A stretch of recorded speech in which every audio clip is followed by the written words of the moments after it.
ಎಲ್ರಿಗೂ ನಮಸ್ತೆ. ನಾವು ಮನೆಯಲ್ಲಿ ಸೋರೆಕಾಯಿ ಪಲ್ಯನ ಮಾಡ್ತಾನೆ ಇರ್ತೀವಿ.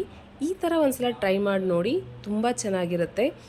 ಅಕ್ಕಿ ರೊಟ್ಟಿ ಜೊತೆ, ಜೋಳದ ರೊಟ್ಟಿ ಜೊತೆ ಈ ಸೋರೆಕಾಯಿ ಪಲ್ಯ ತುಂಬ ಚೆನ್ನಾಗಿರುತ್ತೆ.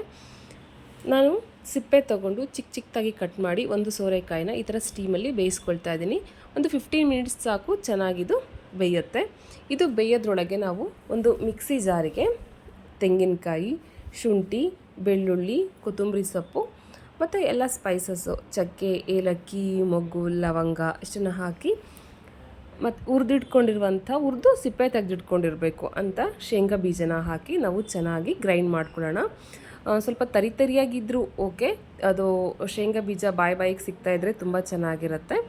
ಈಗ ಒಗ್ಗರಣೆ ಹಾಕ್ಕೊಳ್ಳೋಣ. ಒಗ್ಗರಣೆಗೆ ಆ್ಯಸ್ ಯೂಶ್ವಲ್ ನಾವು ಹೆಂಗೆ ಒಗ್ಗರಣೆ ಹಾಕ್ಕೊತೀವೋ ಎಲ್ಲ ಪಲ್ಯಕ್ಕೂ ಅದೇ ರೀತಿ ಎಣ್ಣೆ, ಸಾಸಿವೆ, ಕರ್ಬೇವಿನ ಸೊಪ್ಪು, ಈರುಳ್ಳಿ ಬೇಕಿದ್ರೆ ನೀವು ಜಾಸ್ತಿ ಪಲ್ಯ ನಿಮಗೆ ಜಾಸ್ತಿ ಬೇಕಂತಿದ್ರೆ ಬೇಕಾದ್ರೆ ಜಾಸ್ತಿನೂ ಹಾಕ್ಕೊಳ್ಬೋದು. ಇಷ್ಟನ್ನು ಹಾಕ್ಕೊಂಡು ನಾವು ಆಲ್ರೆಡಿ ಬೇಯಿಸಿಟ್ಕೊಂಡಿರುವಂಥ ಸೋರೆಕಾಯಿನ ಹಾಕ್ತಾಯಿದ್ದೀನಿ.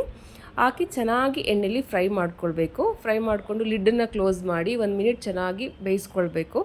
ಅದಾದಮೇಲೆ ಉಪ್ಪು, ಚಿಲ್ಲಿ ಪೌಡರು, ಸಾಂಬಾರು ಪೌಡರು, ಸ್ವಲ್ಪ ಅರಿಶಿನ ಪುಡಿ ಇಷ್ಟನ್ನು ಹಾಕ್ಕೊಂಡು ಎಗೈನ್ ನಾವು ಒಂದು 1/2 ಮಿನಿಟ್ ಅಥವಾ 1 ಮಿನಿಟ್ ಚೆನ್ನಾಗಿ ಅದನ್ನು ಎಣ್ಣೆಯಲ್ಲಿ ಈ ಥರ ಫ್ರೈ ಮಾಡ್ತಾ ಇರಬೇಕು.